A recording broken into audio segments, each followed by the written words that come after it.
अस्सलाम वालेकुम, welcome back. नाज़रीन, ईमान के घर से एक बड़ी अफसोस वाली खबर सामने आई है कि ईद के ऊपर आपको पता है कि रजब भट्ट की ईमान से या फिर ईमान से मिलने के लिए नहीं गया, तो इस बात को लेकर ईमान ईद वाले दिन सारा दिन रोती रही है। ये नाज़रीन ईमान के घर से खबर मिली है, जिसकी वजह से जब ईमान जो ना सारा दिन रोती रही है तो इस बात को लेकर जो ईमान की वालदा हैं उन्हें जो ना गुस्सा आया। उन्होंने इंस्टाग्राम पर स्टोरी भी लगाई और एक बयान भी दिया। अभी जो वो स्टोरी है वो भी मैं आपको दिखाता हूँ। उसके बाद ईमान की जो वालदा है उनकी आपको मैं वीडियो भी दिखाता हूं।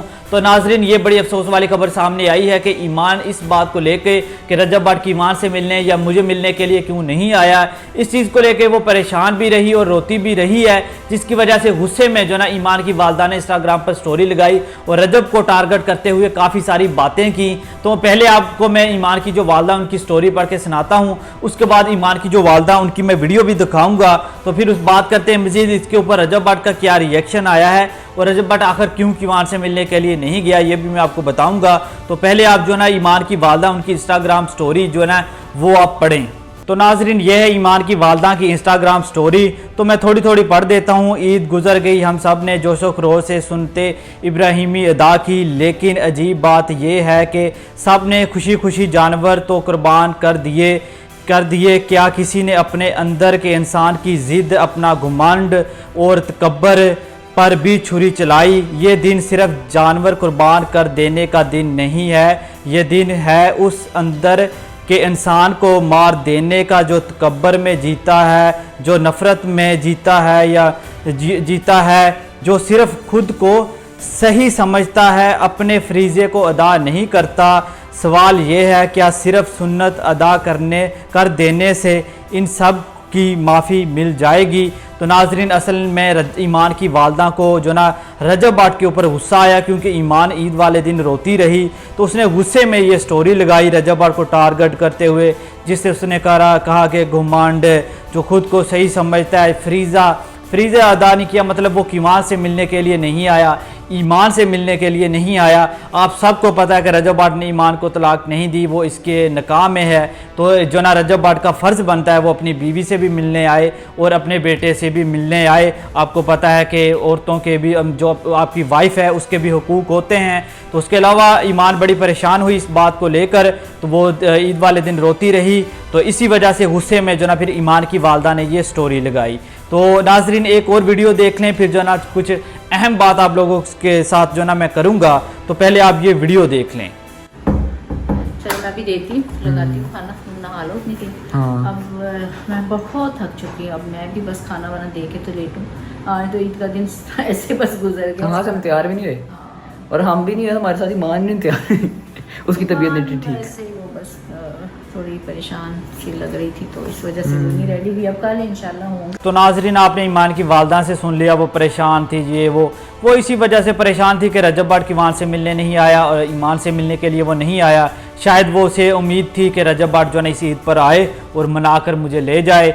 तो नाजरीन, मैं आपको बता दूं, देखें रजब भाई है वो फैमिली व्लॉगिंग करता है। आपको पता है ना, मैं हर किसी को इज़्ज़त देता हूं, तो वो फैमिली व्लॉगिंग करता है। लोग उसकी बहन को भी टारगेट करते हैं, माँ को भी टारगेट करते हैं, गालियाँ भी देते हैं, गलत वीडियोज़ भी बनाते हैं। तो क्या रजब भट्ट को भी, मतलब उनके साथ भी ये सब कुछ करना चाहिए जो ईमान के साथ किया है?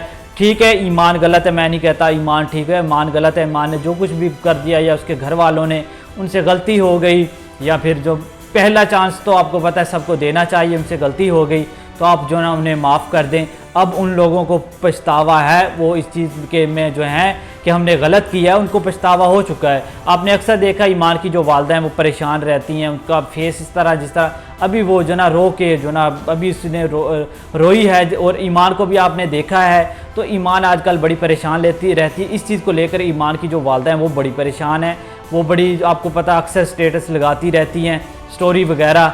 तो मैं कहता हूँ अब असल तो उसी ईमान की जो वालदा है उसी को ज़्यादा दुख है ना।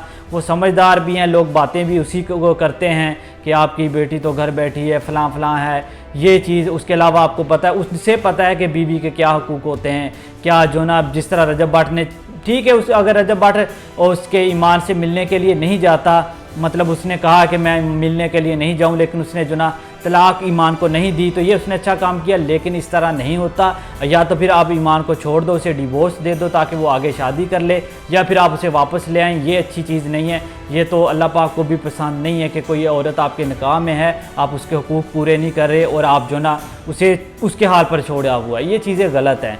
तो देखें, हर किसी से गलती हो जाती है। ईमान की आखिरी गलती समझते हुए रजब भट्ट से रिक्वेस्ट है आप माफ़ कर दें और उसे ले आएँ। अब उन लोगों को पछतावा भी है, आप लोगों ने देखा भी है, उनके फेस भी ईद वाला दिन है, लेकिन फिर सबके फेस देख लें, क्योंकि वो ईमान की वजह से परेशान है। तो आप इतना जो ना गलत ना करें। और बाकी नाजरीन, आप लोग दुआ करें। मैं तो अक्सर दुआ करता रहता हूँ कि अल्लाह पाक इनको एक कर दे। जो भी है, कोई भी गलत है, रजब भट्ट गलत है, चाहे ईमान गलत है, लेकिन इनको एक हो जाना चाहिए। अभी रजब भट्ट को सोचना चाहिए, रजब भट्ट ईमान के साथ गलत कर रहा है, वो फ़िलहाल बड़ी परेशान है। तो नाजरीन, इसके ऊपर आपकी क्या राय है, आपने नीचे कमेंट सेक्शन में लाजमी देनी है। बाकी मज़ीद ऐसी वीडियोस देखने के लिए, अपडेट्स देखने के लिए मेरे चैनल को लाजमी सब्सक्राइब कर लो। तो मिलते हैं नेक्स्ट वीडियो के साथ, तब तक के लिए अल्लाह हाफिज़।